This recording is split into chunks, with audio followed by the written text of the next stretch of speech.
You've probably heard of the Wright brothers and their groundbreaking flight in 1903, but did you know they had a sister?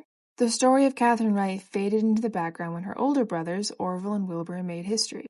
But people forget how instrumental she was in their journey to becoming the inventors of the airplane. When Katharine was only 15 years old, her mother died, and due to the expectations of the time, it was left to her to care for her father and brothers and tend to their home.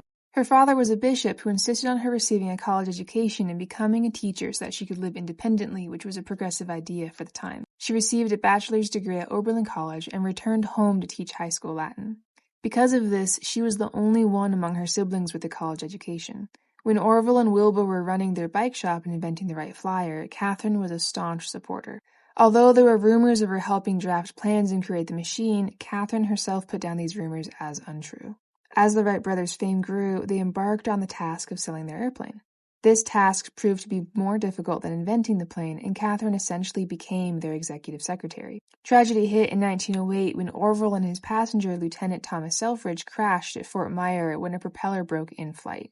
Lieutenant Selfridge passed away, becoming the first casualty in aviation history. Orville suffered life-threatening injuries. Within hours of receiving the news, Katharine dropped everything and traveled to help her brother. She spent the next 6 weeks constantly at his bedside, splitting time between caring for Orville, dealing with the Wright's company, and helping to investigate the accident.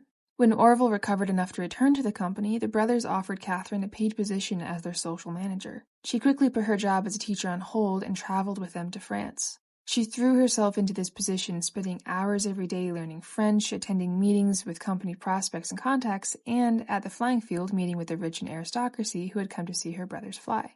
Neither Wilbur nor Orville, because they were so shy, were especially good at schmoozing the people who could buy their airplanes. Katharine, however, provided the social chemistry the Wrights needed to make their enterprise work, and she soon had the Europeans eating out of her hands.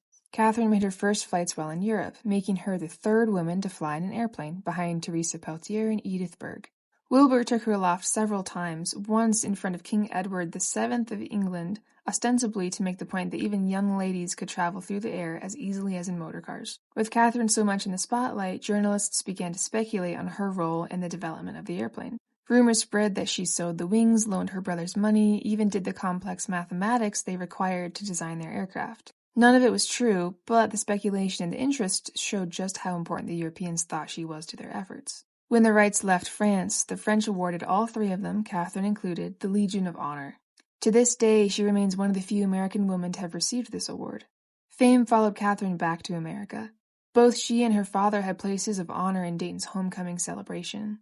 She was invited to Washington, D.C. for a special reception with President Taft and a presentation of medals at the White House. In 1912, Wilbur passed away, leaving Katharine and Orville to tend to the Wright Company. This tragedy brought the siblings even closer together. Orville stepped into the role of president of the Wright Company, and Katharine became its secretary. If you bought a share of stock in the company during this period, it was signed by both Orville and Katharine. They later sold the Wright Company and settled down at Hawthorne Hill in Ohio. Years later, Katharine went on to get married to Harry Haskell, an old college friend from Oberlin who went on to work at the Kansas City Star. She left behind the Wright family name after much turmoil and moved to Kansas to start building a new life with her husband. Sadly, this caused a rift between her and Orville, who had expected her to abide by an unspoken pact between the siblings to remain unmarried and care for each other. They didn't speak for many years, and Orville only broke the silence between them to visit Katharine on her deathbed. Katharine died in 1929, leaving behind a legacy which is slowly being rediscovered today. Her husband created a memorial to her, a fountain which can still be seen today at Oberlin College in Ohio. She also had an opera inspired by her story called Finding Wright, along with numerous other books and media inspired by her detailing her incredible story. Her step-great-grandson, Harry Haskell, has been working to spread her story. He wrote a book called Maiden Flight and created a podcast in her own right, detailing the story of a brilliant, beautiful, strong-willed woman who helped lay the foundation for future generations of women both in and out of aviation. So what do you think? Does Katharine deserve a spot as one of the influential women in aviation history?